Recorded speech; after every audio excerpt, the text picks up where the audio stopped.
sa face-to-face, nauunawaan namin ang galit at sama ng loob ng iyong Kuya George.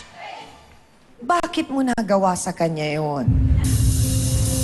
Alam mo na kinakasama niya si Rose. Opo. Alam mo din na may kinakasama ka.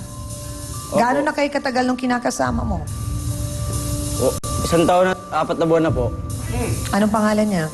Edna Clemente po. Okay. Bakit mo nagawang lokohin si Edna?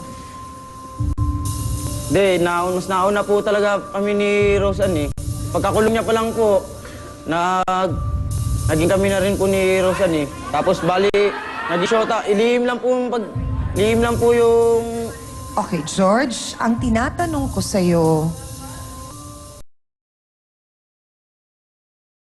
binigyan ng, ano ko ba sasabihin? Respeto. Tama, maraming salamat. Bakit Wala hindi pong mo man respeto lang yan. nabigyan ng respeto Kapal ang mukha ang niyan eh. kuya mo? Mga ate Kinakasama niya yun, may anak sila. So, nandahil na naman sa alak, nakalimutan Opo, ma'am. natin. Anong nangyari? Nagkainuman po kami noong February 14 po. Nalasing po siya, inatpuro sa bahay nila. Sa kasalukuyan na nakakulong pa po siya noon. Dahil mo na barkada, asawa ko pa ilan mo. Kayo ba ni Edna ay may anak? Buntis na po. Buntis din. Ilang buwan na? 4 na buwan na po yata. 4 na buwan na yata. So, hindi ka pa sure. So, parang sabay sila. Saw-saw suka, mahuletaya. Kasi, shota ko lang po yun eh, si Edna. Yung tambay lang po kami. So, George, kamusta na kayo ni Edna ngayon? Bali po, wala na po kami ngayon kasi ayaw na po sa akin ng biyanan kong babae po eh. Ngayon, nagsasama na po kami ngayon ni Roseanne.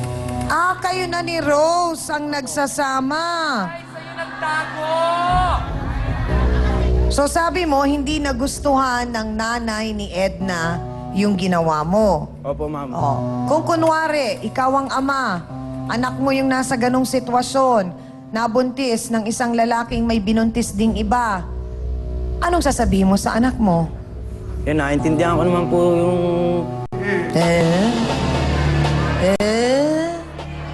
Anak mo yun na babae? Naiintindihan mo na inaswang ng isang lalaki ang isang babae at isa pang babae ulit? Ay, parang niloloko mo naman ako doon, Kuya George.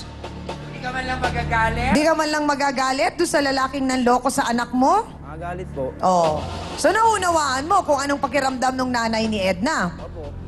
O, tawagin na natin ang sinasabing hilaw na biyenan ni Bordek na di umano'y masama ang loob dahil sa ginawa niya sa kanyang hilaw na manugang sa kanyang anak naman. Para ilabas po ang kanyang nararamdaman, narito po si Aling Josefa Clemente. Pasok!